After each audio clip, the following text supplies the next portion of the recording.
This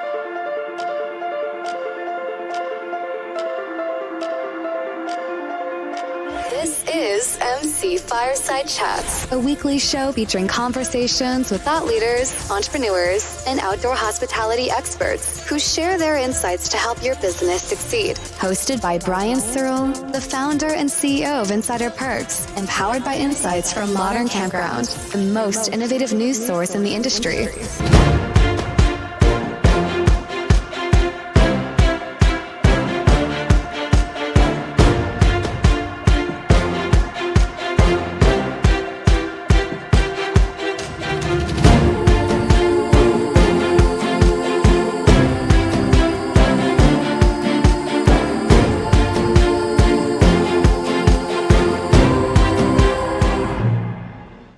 Welcome, everybody, to another episode of MC Fireside Chats. My name is Brian Searl with Insider Perks. Super excited to be here with you for an episode number 3 of our monthly series focused on campground owners and whatever we decide to talk about. It's supposed to be focused on campground owners. I don't know what the actual plan is for today, what we're going to talk about, if it's going to relate to campground owners, but that's the overall theme, so just roll with it if you're listening. So super excited to have a couple of our recurring guests here, Candice from McNamara from Staylist, Craig Emmert from Camp Strategy. Going to let you guys introduce yourself in a second. And then we have some special guests, Bobby Sorden from Supplier Spot, Craig Alsup, and Richard Chandler. We're going to introduce themselves as well. So let's just start with our recurring guests here. Let's go with Candice. I was going to go Greg first, but then Greg missed my bird thing that I had going on last week. So Candice, you're up number 1. Candice is muted. She doesn't want to talk to us this morning. Candice. Here. Hey, this is Candice McNamara. I'm the Chief Growth Officer at Staylist. Really, we're a all-in-one platform for reservation software that also includes a point-of-sale system and all the other bells and whistles. Awesome. Thanks for being here, Candice. Greg. Hi, Craig Emmert, co-founder at Camp Strategy Consultants. My partner, Jeff Hoffman, and I are kind of like Swiss Army knife to the campground industry. So we're not into management, but we can help you with consulting, SOPs, operations, design, all the like. So looking forward to the conversation today, Brian. Thanks for having me. Greg, I don't want to give you a hard time, but why a Swiss Army knife? Because I own like a Leatherman, and it's got way more tools. We can go Leatherman if you want. That, I suppose, is the cooler one. Maybe I'm too old. I still love the idea of the old, like, 5-inch thick Victronix red plastic scales on the side, and there's like 100 tools in there. You got to move 6 out of the way to get. Well, that's true. I guess if you get the really fat one. Yes, yeah, the one that doesn't fit in your pocket. Yeah, yes, that would be fine. All right. Richard, there you go. Yeah, I'm Rich Chandler. 10 years ago, we bought a failing campground. We're in Wisconsin, in the central part. We did have 3.5 inches of rain last night, but we're opening this weekend. We're open 6 months a year. We have 140 sites, about half of them weekend and half of them are seasonal, and 70 acres. So we kind of learned. We were not in the industry at all before, so we've kind of learned the hard way, but we think we have learned quite a bit. That's okay. I learn the hard way every day, and it's been 15 years, and I don't think I figured out anything. So way ahead of where I'm at. So, Craig. Hey, yeah, Craig Alsup here. I'm the owner of Askew Landing RV Campground. We're in central Mississippi, right off of Interstate 20. Kind of like Richard, bought a failing park. We bought it last year, though, in June, and have learned a lot already. But we've turned it around a lot. I think every month we've made more money than the previous owner was making monthly, so that's nice. Even when we went from 70-something sites full to about 15 or 20 on purpose. But yeah, it's been good. So excited to chat. Awesome. Super excited to hear more about your park. Excuse me if I could talk. Jeez. Okay, Bobby, introduce yourself before I can just choke more. All right. Yeah, I'm Bobby Sorden. Thanks for having me, Brian. Fun to be here. I'm with the Supplier Spot. I've been in the industry for about 2 years now as a supplier part of the industry. I'm an avid camper, 36-foot fifth wheel, boat, all that type of stuff. I used to work for one of the park management software companies in the industry. No longer with them as of December of last year. So I started Supplier Spot, a marketplace for campground owners to find suppliers in the industry. So I'm happy to be here. Awesome. Excited to hear more about that. So before we got to go around to our special guests, hear about their stories, their campgrounds, their websites, things like that. Two recurring guests, Greg and Candice, who are here. Do you guys have anything that's come across your desk in the last month that you feel like is important to pay attention to? Oh, that's a good one. Candice, you ladies first, of course. I'm not gonna lie, I didn't hear exactly what you asked. What do you mean you didn't hear what I asked? You said, did you have any end up on your desk? And I was that's like, just proof that nobody pays attention to the host. I mean, I knew it in my gut, I felt it, but now it's just proven. Is there anything in the last month that you feel like has come across your desk that you think is important for us to discuss? From a campground owner perspective, I guess. Yeah, from a campground owner perspective. Yeah. Yeah, so I would say a couple of things that have really popped up is this big need for point of sale. Everyone's opening up, right? So we're getting all that glitz and glam around, hey guys, I want to optimize this. So all the strategies, all the things that people have gone to these trade shows, they're starting to really implement. So the one thing I can say from the software end is that people are really getting focused way more on marketing, kind of getting the bang for the buck. And really optimizing different tools that we haven't really seen before kind of take off the way that they have. And I think it's kind of the really adaptation of people focusing more digitally and really trying to capture the income that they were capturing during COVID. So we've seen a couple of case study examples have been online ordering menus have become really big, people opening up new restaurants. What are some other areas? Oh, RFID bands has been another thing. So just really kind of optimizing. So less of even like around the software, it's just been a lot of like movement and push, not necessarily switch softwares or do anything like that, but just to kind of bolster whatever offerings they've already had. Yeah, I mean, I think tech is one of those things, as my dog barks next to me. Tech is one of those things that obviously interests me. I'm a big geek and all that kind of stuff. And I think it's, I don't want to say exciting, although it is from my perspective, right? To see all this new technology finally that's been around for years and years, right? Like I remember going to Disney World like 8 years ago and had an RFID band, and it just seems like a natural fit for a campground to throw that on somebody's wrist. And then of course I'm going to buy more things if I don't have to pull out cash and see what I'm spending. So it's exciting to see, some of that stuff take off. I'm still waiting for the hologram, which honestly should come from Staylist. Yeah, I want a little man to pop out and hologram on my desk and be like, "Hi, I'm here to help you from Staylist. You just I'm let us know. Staylister or whatever your mascot is, right? How can I help you?" Staylister. He's a little, he's like our Clippy. I mean, this has been, it's kind of exciting stepping into the next one. But I agree with you. The technology has been there for a while. People are just really adapting to it, and it's been kind of magical. I think you hit on one thing before. I don't want to take the floor too often, but one of the things that we really hit on that I really see people adapting to the technology is around cashless park experiences. So no more of carrying a credit card or cash or losing all that stuff. Those wristbands, things like that, totally working, and they're seeing indexes go up. Even within the first couple, people have done some soft opens, like new parks, like people that had taken over parks. But that cashless experience kind of like lightly in comparison to the years prior.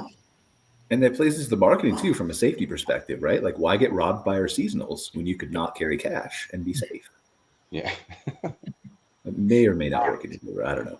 But so what else have we seen, guys? The rest of the people who are on the show, right? From a technology perspective, what have you seen? And I know, Bobby, you use Searl for reservation system, so you have some insights here, but you also obviously deal with a bunch of suppliers now at Supplier Spot. So what have you been seeing as far as kind of pick up on different areas of technology? Yeah, just like what Candice was saying, is there's just a lot of this integration development that's been wanting to come about. I know when I was working with the other software company, they were talking about the RFID bands. A lot, I think, which is coming out is, as you know, Brian, this is right up your alley. Of course, all the AI stuff that's happening as well. I think park owners are starting to grasp onto the concept of utilizing AI as ways to help them with marketing their park, or building out content to help with digital ads, or if they're doing any sort of marketing ads and things of that nature. A lot of the suppliers I've been talking to, they're really liking the concept of, as Candice was saying, the cashless type parks. Just being able to, with the software I was working for, you just had to know what your reservation site was, and you could charge everything right to your reservation account, just kind of like the same way you would at a hotel. And I think that's just becoming more and more popular. People are just carrying around their phones now. They're not even carrying around any sort of cash or credit cards or anything. And a lot of the suppliers I'm talking to, they're just getting on board with that. especially with the marketplace of Supplier Spot. I built this platform where you could actually buy and sell items directly through the platform, whether it be a supplier selling to an RV park campground owner or a campground owner actually selling some pre-used equipment. Everything's just this integration of software that's really helping out with everything. Well, so you and I, let's talk about Supplier Spot for a second, because you and I had a conversation about this, and we had talked about those different types of offerings that you have. And so I think it's important to differentiate between the two because they're both great benefits. Yeah. So talk first about suppliers, since you're Supplier Spot, and then we can talk about the marketplace. Yeah, definitely. So my idea came about after I left the other, I was laid off from the other job in December. So when I left that, the idea sparked up to me because being a supplier in the industry, I really wanted to build a platform that I thought a lot of the suppliers and campground owners would really like to use. So my first inclination was to make it a directory per se, where campground owners could just go and find whatever services or products they're looking for. And then before I launched it, I talked to several park owners and several suppliers to get their thoughts and feedback. And a lot of it was, well, can I sell items through the site? And I said, well, sure, I can make that happen. So for the supplier piece, there's companies out there kind of like Liquefied. They sell the RV toilet treatment type stuff. They're their own company. Everything that they sell is through them. So even the Amazon account that they have is their account. So they decided to put the items up on Supplier Spot. And now my job is to help market it to the campground owners for them to buy directly through Supplier Spot. So that's the piece of the suppliers selling. Now, the other piece, though, is you don't have to sell anything as a supplier. You can actually just have a listing on there where, for example, Candice is on there. And Candice, it's totally ironic that I scheduled out my content calendar for social media posts with the 1st of April. And this day to be on here is the day that I promoted Stainless. So you planned it. It's fine. I didn't. It just dawned on me as soon as you popped on. I was like, oh, Candice is on here. Oh, I promoted the Stainless. So anyway. Yeah. So where I was going with that is, just all they are is just the park management software. So they just list on there where if somebody like Richard or Craig was looking for a new software, they could go to Supplier Spot, send an inquiry to Candice, and just start talking to them. I'm also promoting the associations on there as well. So from the supplier piece and association piece, that's what the Supplier Spot is doing at this moment. So tell me what, and I'm just going to give you one hard question, right? Tell me what sets you, because you did tell me, and I agreed with your answer, right? So I want you to just be able to get this out here. Sure. So tell me what the difference is between a Supplier Spot and, for example, an association who would list their members or vendors to look at or something like that. Yeah, the main difference, I believe, is just the selling through the platform. So as I mentioned earlier, say, Richard, we'll say that you're upgrading your meters, and say you're going to like the new wireless meters. Well, your analog meters are just as good, and now you have, say, 50 meters laying around. If there's other campground owners like Craig, who's expanding his campground and he doesn't have the new wireless meters, you could post those meters on Supplier Spot, and Craig could go and purchase them directly from you, and you guys would figure out the shipping and how to get the meters to each other. So that's the big difference, Brian, is it's not just a place to list suppliers, it's a marketplace where people can have interaction specifically through the RV parks and campgrounds. So you're trying to sell Craig old meters. That's where I ended up with it. Exactly. Well, Richard is, and I'm just gonna, and part of my platform, I get a small transaction piece out of that just to keep the platform running and moving up. But that was the concept behind it. I did talk to one park where they were wanting to sell their old deep fryer from their cafe. They weren't using it anymore. So they were going to list it on there and sell it to another park. And that's where my role comes in, is I have a background in branding and marketing. I'm going to help market it out to the parks. I'm attending trade shows. I'm paying to have a booth there and support the associations and let them know that, hey, I'm coming out to support you guys. And then when I get new suppliers on the Supplier Spot, I ask them, hey, are you a part of these associations? If not, you should register and become a supplier member, or go and attend the trade show they're having, or something of that nature. So I'm all about making the industry just better as a whole. Why sell everything for a fixed price, though? You should just run these associations auctions for them. You can just get up and air fryer, $40, and then you can talk really fast. Yeah. And then you could make the parks even more money, right? There you go. Yeah, that's a good idea. What's wrong? I think it's a good strategy. But so tell us about, dive a little bit deeper into that marketplace aspect of it, right? Because like I see the value, as I told you on the phone, right? Definitely of the suppliers being on there, gaining more visibility, being able to compare and contrast people from all in one place. There's definitely a value in that. But I think it's like there's so many people in like Mark Kepp's Facebook group, who's a host on or recurring guest on our show, the first week's episode, and some of those other places that they're just posting in there. And yes, sometimes they're selling that stuff, but that's only to the X number of people who are in that group and who are paying attention that day, and who Facebook's algorithm decides wants to show it to them, and so it's limited. Yeah. So the great thing about the marketplace is even like, for example, say you have an old kayak or something and you're just not using it anymore, Brian. Say you're just, I'm not getting out using this thing anymore. It's 80 degrees. It's too hot for me, right? That's what you were saying earlier. 80 degrees. What is that? That's really hot in Celsius. What?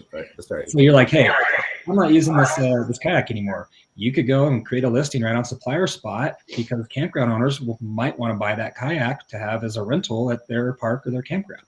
So that's the marketplace piece of it. Is it doesn't have to be just secluded to suppliers or RV parks or campgrounds. It's just a location where anybody could go on and post anything and sell and buy anything he wants. It's kind of like an eBay, but directly geared for RV parks and campgrounds. No, I want everybody on this call to know he said anything. So if you have a stray cat that's running around your campground that you want to get rid of, no delivery, right? You got to come pick it up. You'll have to figure that out. The great thing is unruly children as well. Is that now you're getting traffic. If you put that up, you're getting traffic. You're trafficking something, that's for sure. No. But you do bring up a good point, Brian. I approve all listings before they go live. So something like what you're just talking about won't go on the site without me approving. Okay, so anything asterisks. Exactly. Got a little asterisk, a little disclaimer. Almost anything. All right. You can go ahead and post it, but I'll look at it first. And if it's something that's inappropriate or something, it's not going on the site. So talk to me about this from a campground owner's perspective. If I'm a campground owner, am I charged for listing? Or if I'm a buyer, am I charged for buying? So the way it's working right now is just a 10% transaction for the listing. I'm not charging any sort of subscription fees right now or anything of that nature. I'm pretty much using this year to see how I can get it built up and see how it's going to work out. And I'm attending some trade shows in the fall just to help promote it. But from a park owner perspective, if you listed, say Richard listed his meters on there and he charged $100 for 5 meters, that's a 10% transaction. So I would get $10 out of that $100. So that just comes right off the top of the payout. Do you have meters, Richard? No. I'm just trying to get him business, okay? Some good's got to come out of his appearance on the show.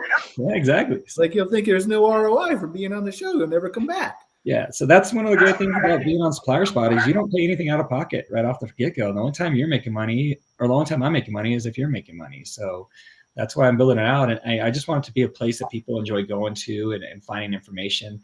Like I even created a page called Trade Shows and Conferences. So I have all the upcoming ones that I know of listed on there with information to go right to the trade shows and conferences for those associations so people can get more information. So I'm just trying to get traffic to the site and make it a place that people will really want to go and check out.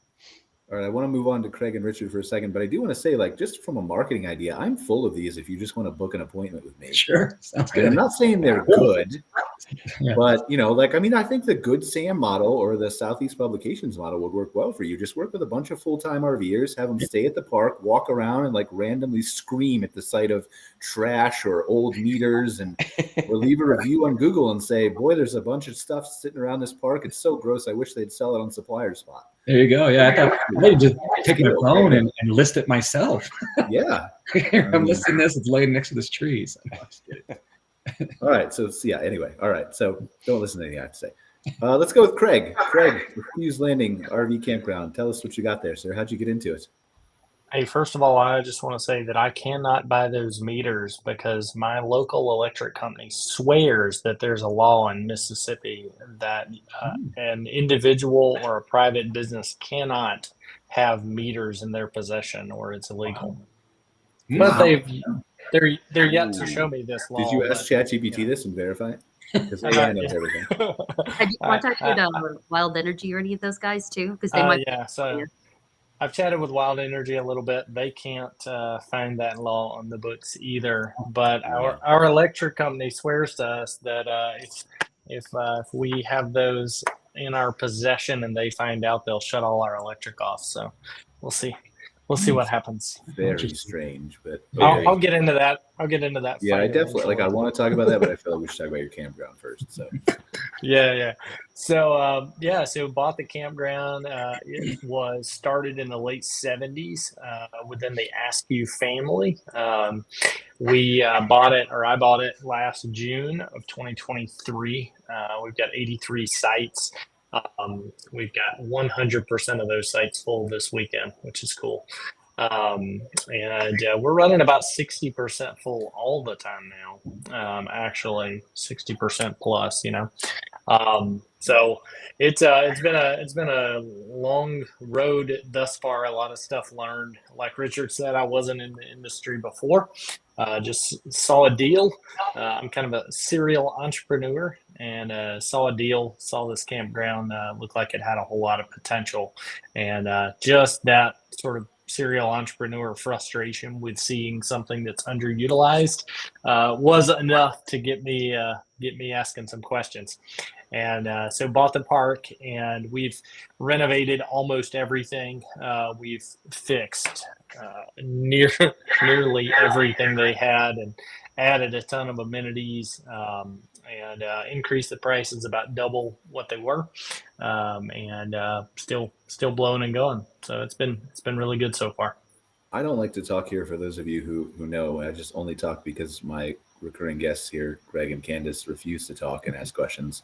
Oh, I got a question. I mean, that would make it a way. Bobby, you can ask a question, but I want Greg from Camp Strategy, who turns around all these campgrounds and consults and knows exactly what needs to be better at every place. You said you fixed everything. I want Greg to make sure of that. But go ahead. Give me all of your information. Yeah, I'll download it.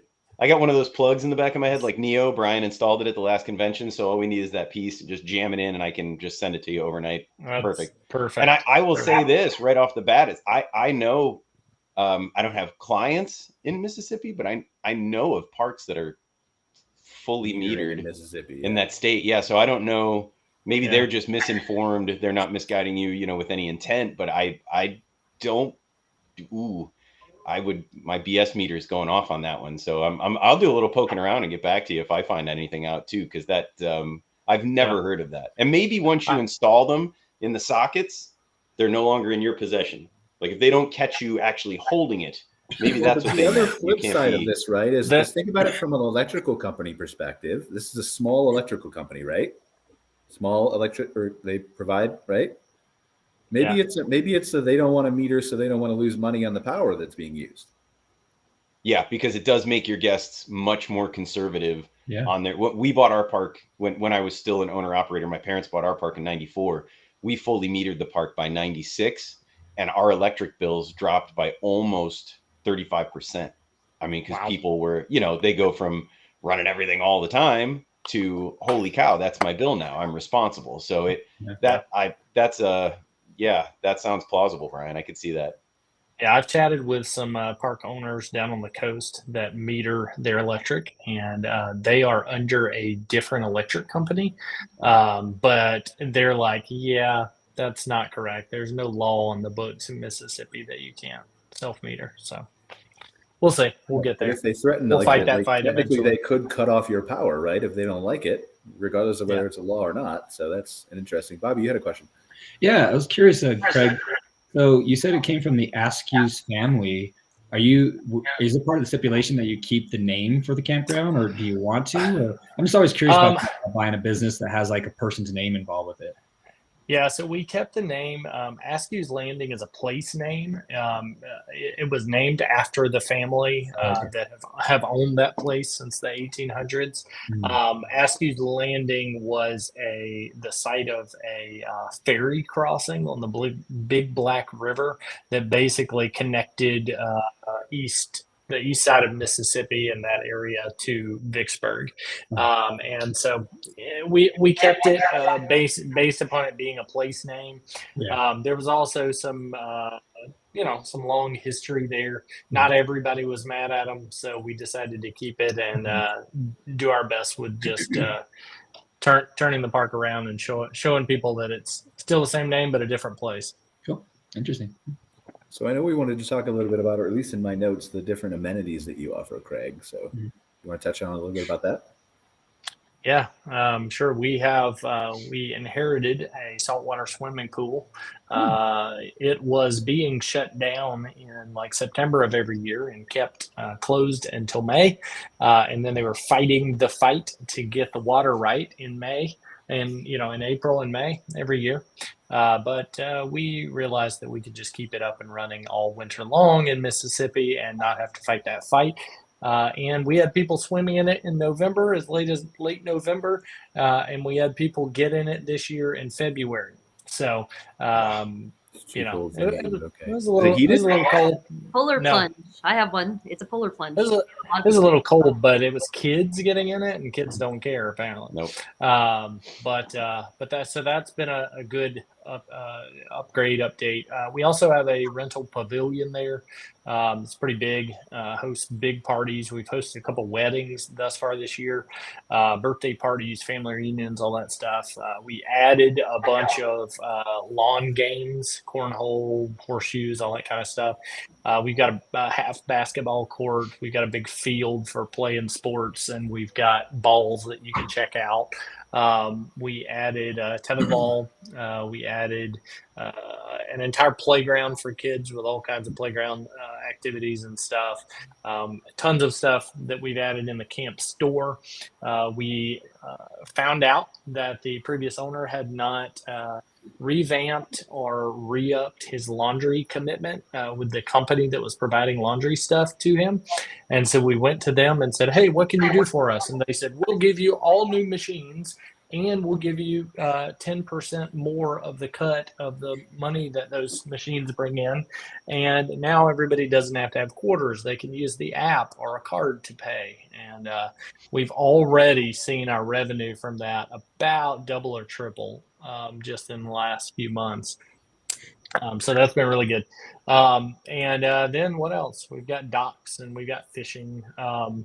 We came in, and one of the things that we realized was that the previous owner was not allowing people to come swim or fish or kayak if they were not staying there. And so we changed that and made day, month, and annual passes available for all of those, and have sold a ton of annual fishing passes, monthly swimming passes, people coming out just for day visits.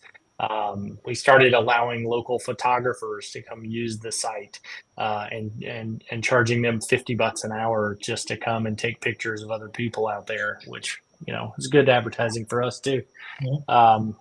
We've hosted some big vendor events. We actually have one this coming Saturday with about 100 vendors scheduled to come, and we're expecting well over 1,000 people to come shop.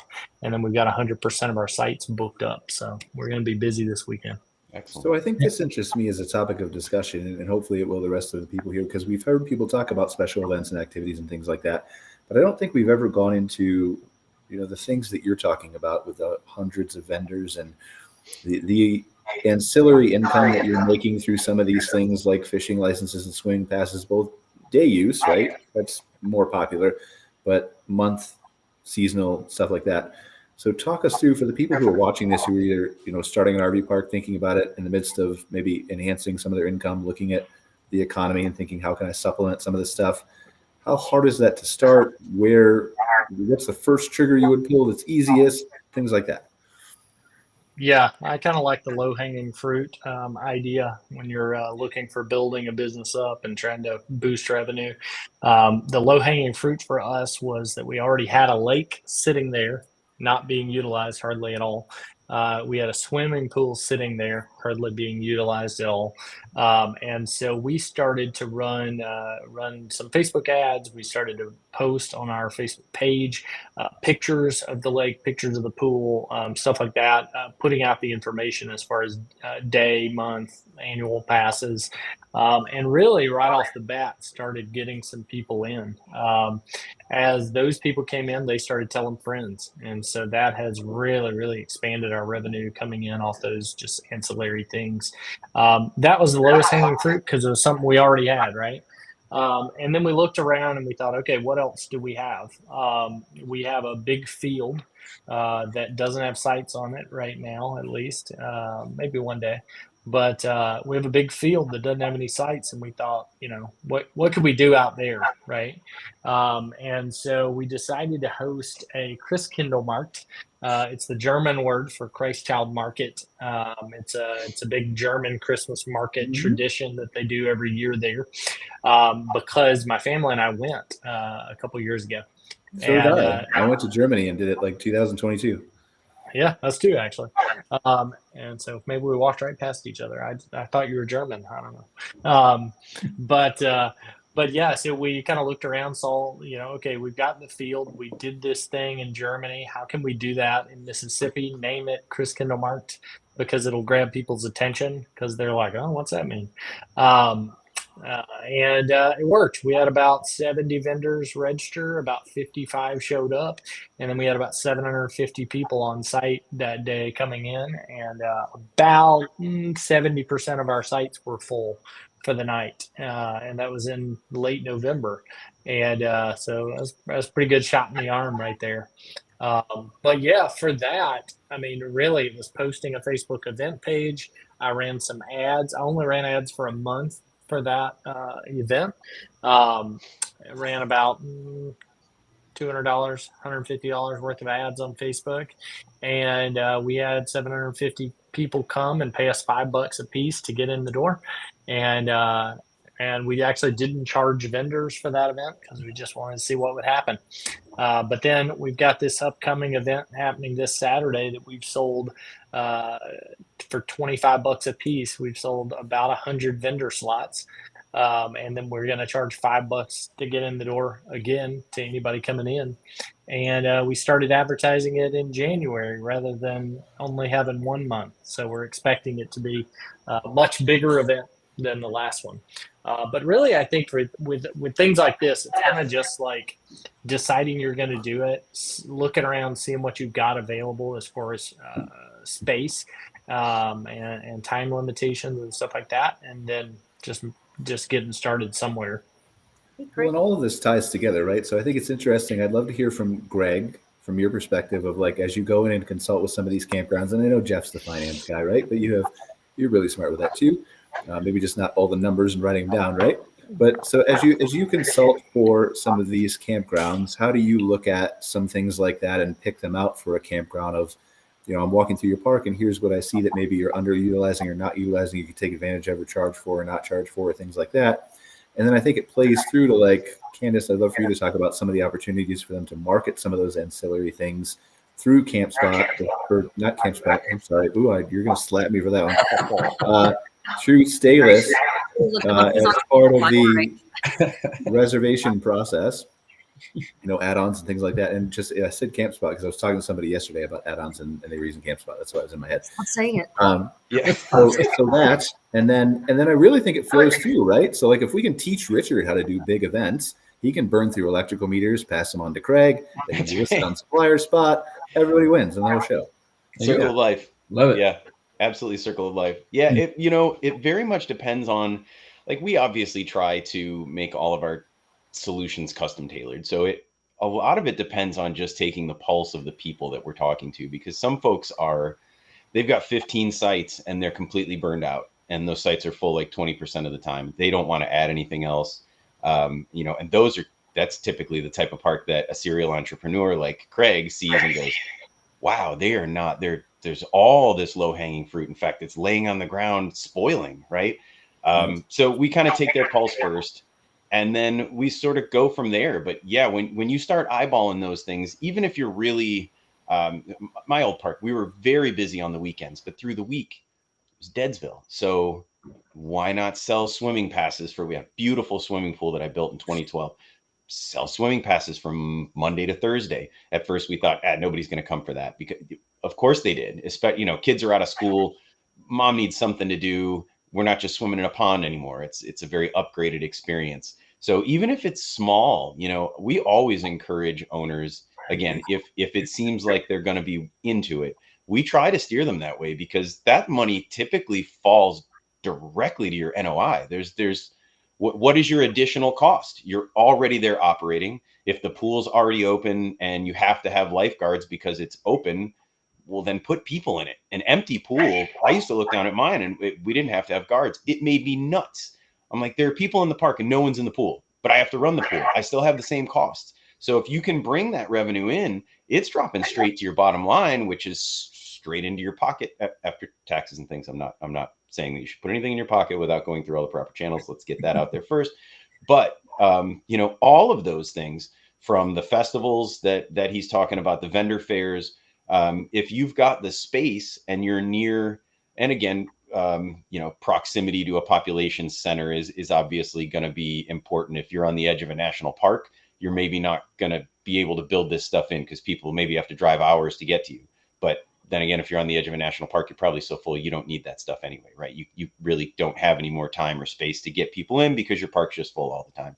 But looking into those ancillary drivers is really important, because too often owners look at their park, they see the campsites, and that's the end of it. That's as far as their imagination can take them.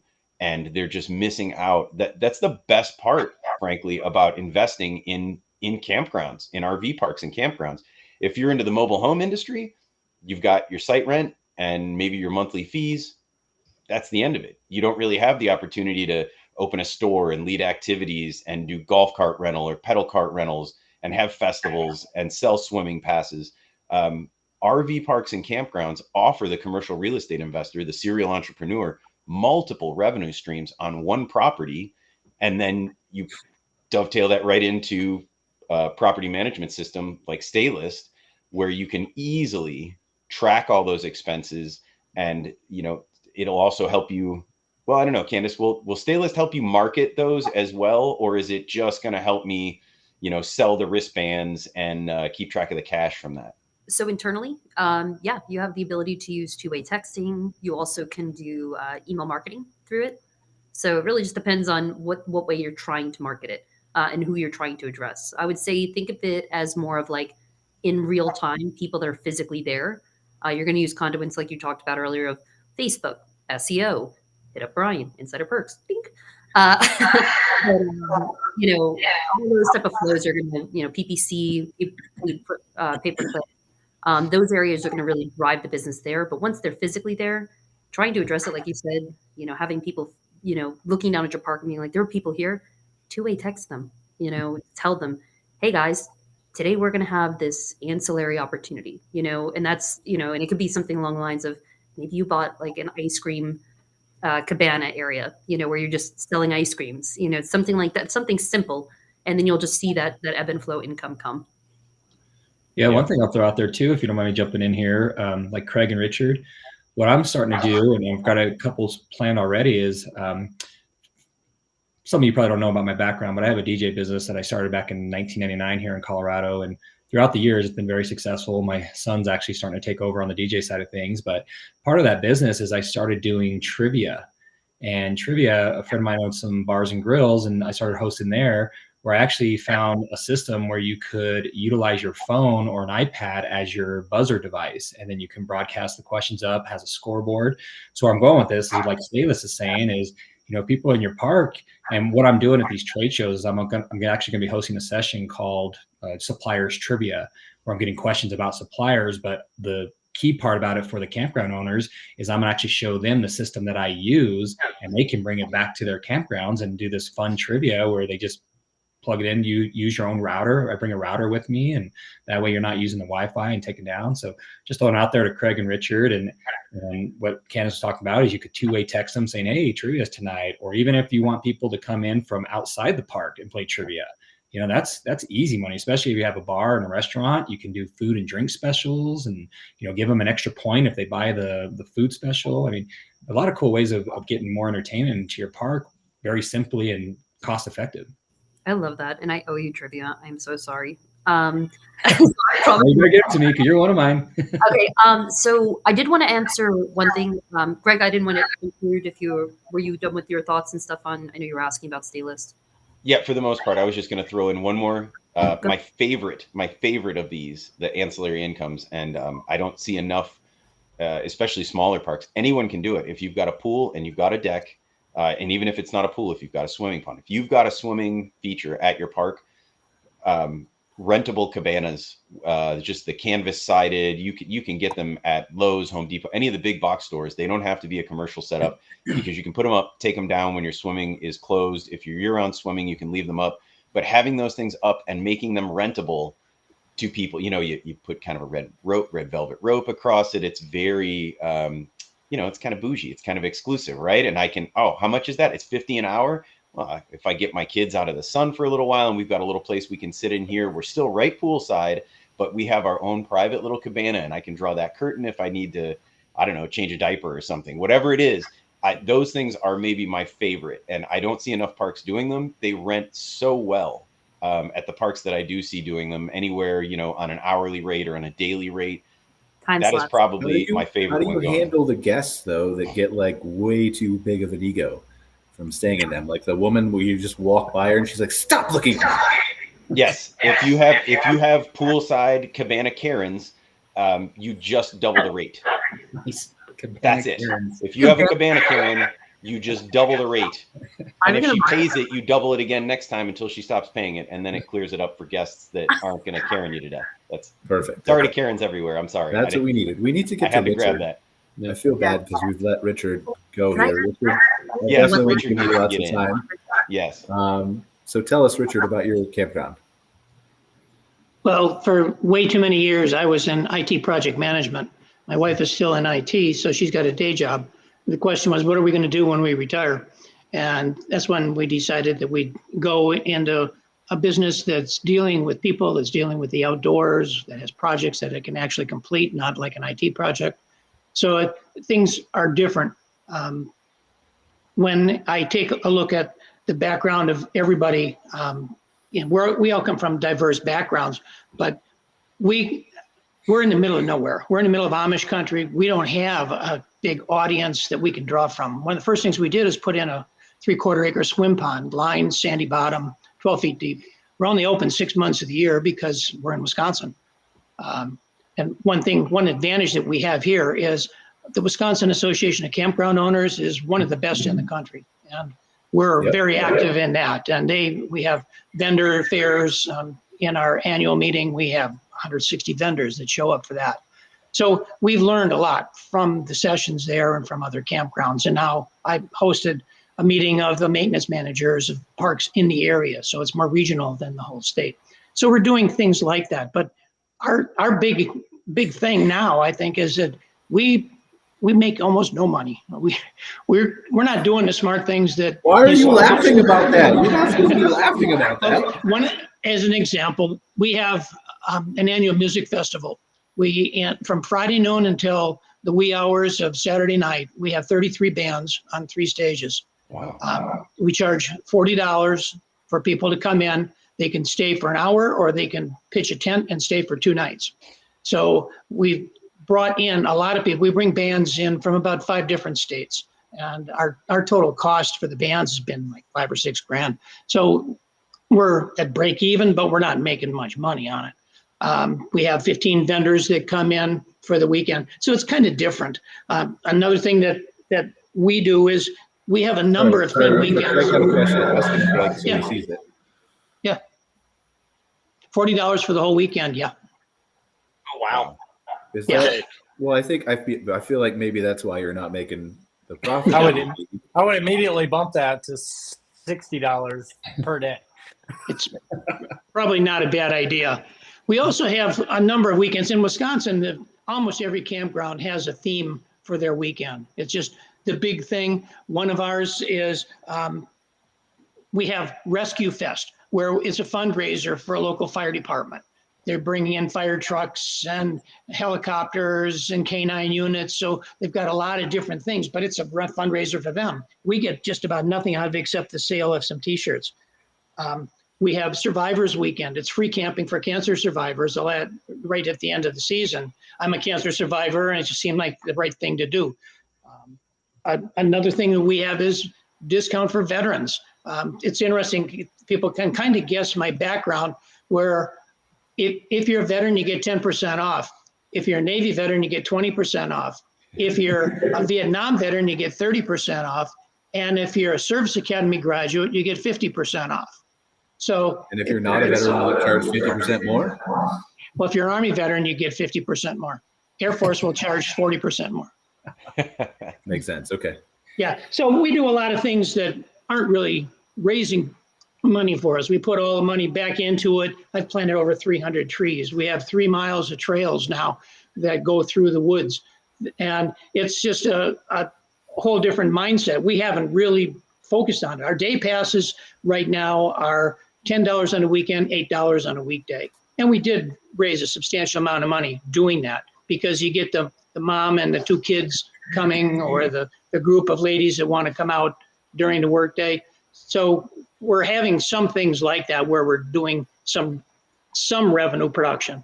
Our store is pretty active. We probably do $100,000 in the store a year. So we've got opportunities that we're just not taking advantage of. Hey, Richard, I got a question. Are you allowed to sell liquor at your campground? Packaged goods only. Okay. So our township was dry until we petitioned them about 5 years ago. And, Wisconsin and dry don't go well together.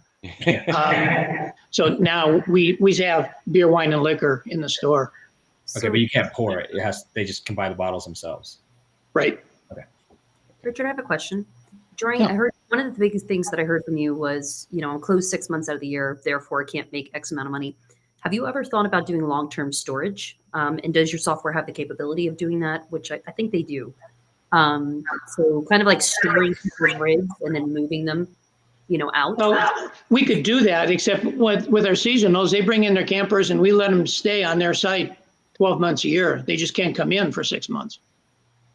So they've got that. We've got a field out in the back. We could think about having some storage for other things like boats and things like that. Definitely. Yeah. I mean, I think this is interesting. Like, just listening to you talk, right? And this is partially how I've built my business, right? Like, I put all my money back into the business. I want to constantly just either hire new people or invent new technology or sign up for new software that makes the services better. And so I'm looking far ahead and I'm thinking, okay, well, if I build this, then I'm going to start to, and I already am, right? But I spent the first 8 years not. But I'm setting myself up for a future where I can make a lot of profit. And I feel like that's what I'm hearing coming out of you is I'm setting a foundation for when I'm ready, my wife and I are ready to retire, that this is going to be able to operate itself a whole lot easier than jumping into a campground, kind of like we make fun of people who are just going to retire, right? That's our goal. And this way, it's part of the reputation we're trying to build. Like, since we opened, every Saturday at 4:00, we have happy hour. We provide free popcorn. And it's a social hour where everybody comes up by the store and they bring their drinks or they buy them from the store. So people get a feeling after a while. 70% of our visitors are repeat visitors. So we get people coming back again, but we don't do a good job of marketing to get other people. We've got huge tent areas. It feels like you maybe do. Like, you might not do the Facebook and the Google ads and the things, but it feels like what you're doing is very good marketing, actually. Yeah. But it's a lot of word of mouth. And that is the most effective, but we should have other things. Like, how do you appeal to tent campers? Most people, 47%, I think, of people say they camp in tents. I don't believe it, but that's what I've read. And we get very few, but we've got 20 acres, 25 acres of woods that people can go and they can be as remote as they want. They can be like in a national forest. So we haven't figured out how to reach some of those target markets. Are you marketing? We're not marketing much at all. I use Chat AI and I send out a constant contact periodically, but that doesn't go very far. Have you heard of Insider Perks? I've heard of it. I feel like I pay you to do this stuff. Yeah. He's excellent. I've had him on several of my clients and truly has changed the landscape, and exactly what you're asking for. I know he can help you with it. No, it's something I'm going to have to look at. Yeah.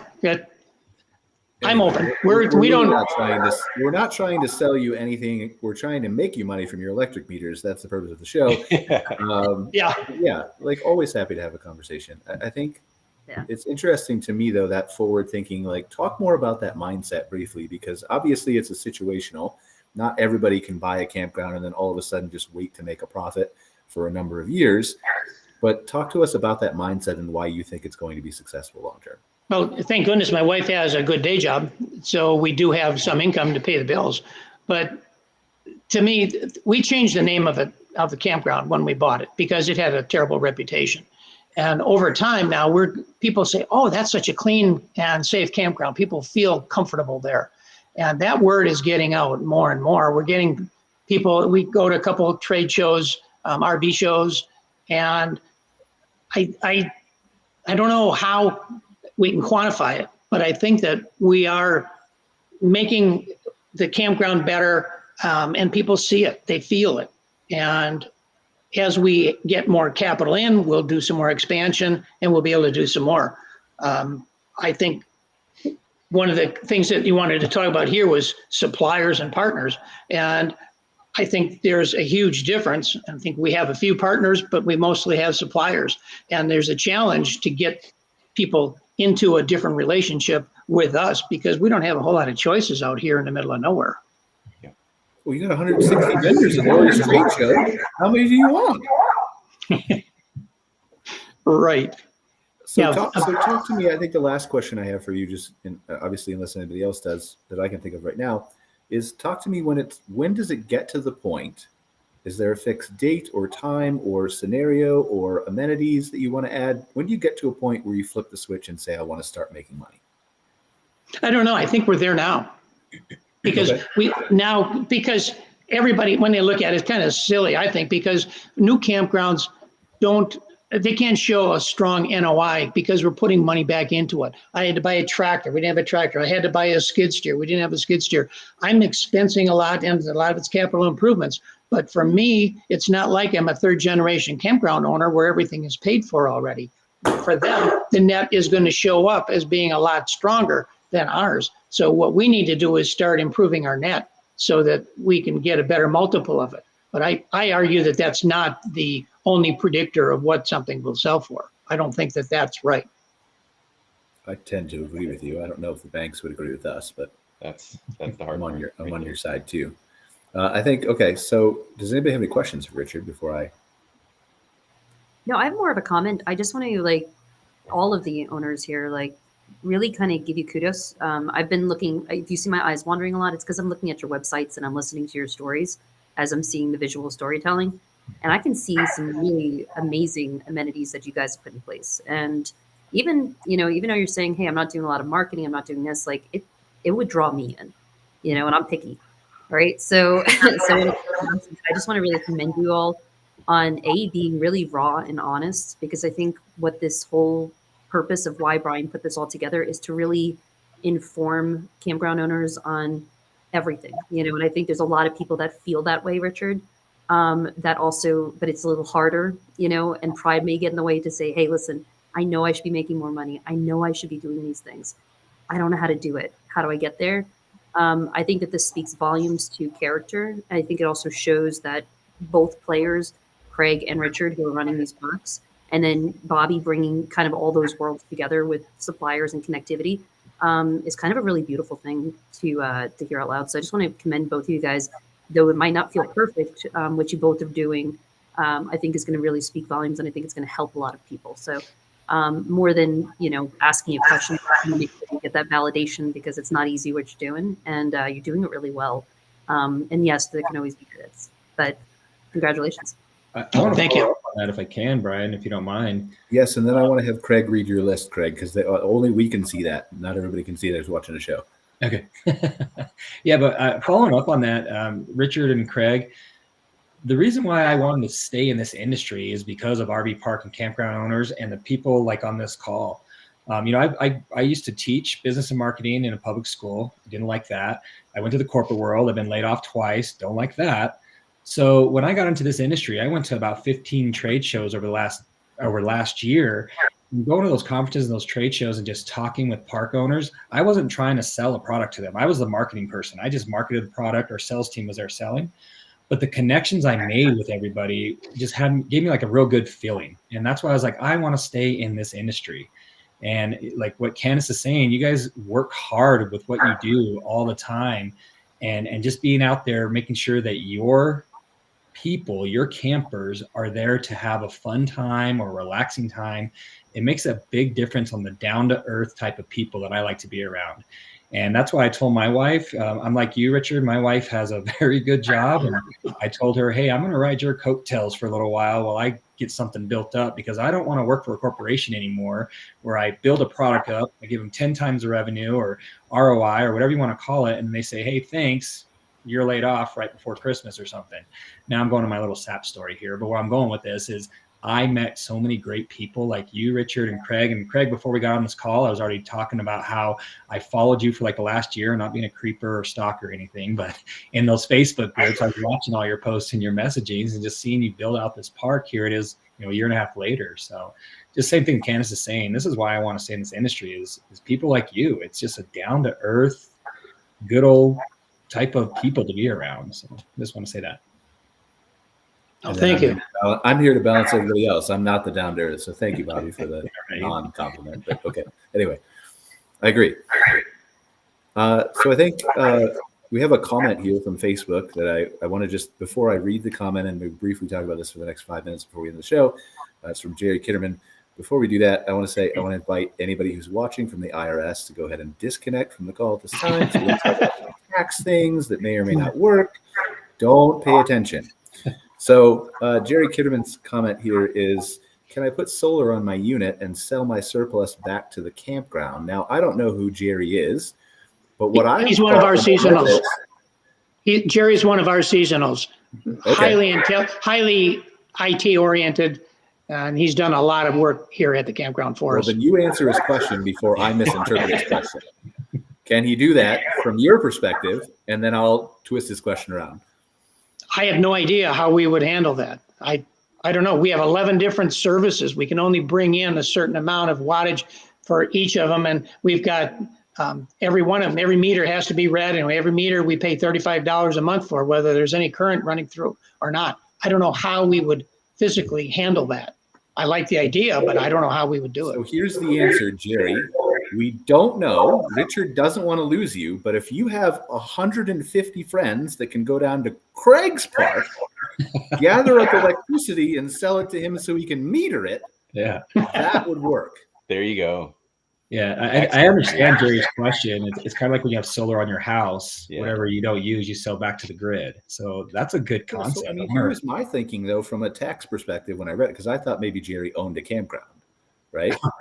And so my thinking, like, would that actually work? Because, none of us are tax professionals, right? But in theory, couldn't you do that? Couldn't you, like, have your own personal side hustle where you sold business back to an LLC and then somehow wrote off electricity costs or something like that? That'd be interesting, wouldn't it?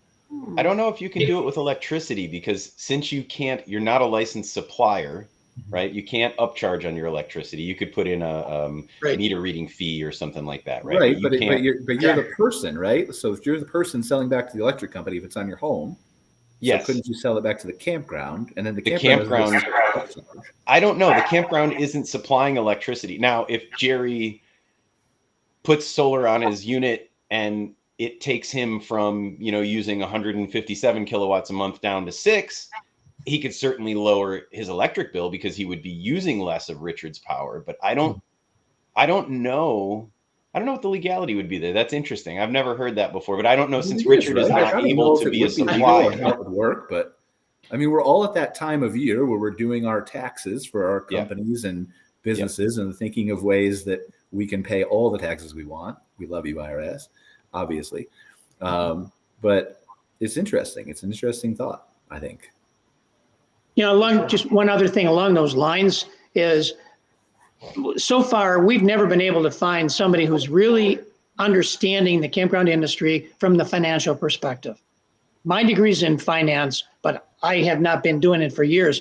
There's got to be a way, if we buy a new skid steer, that we can buy it through an LLC and do a sale lease back or some arrangement like that is tax advantageous to us.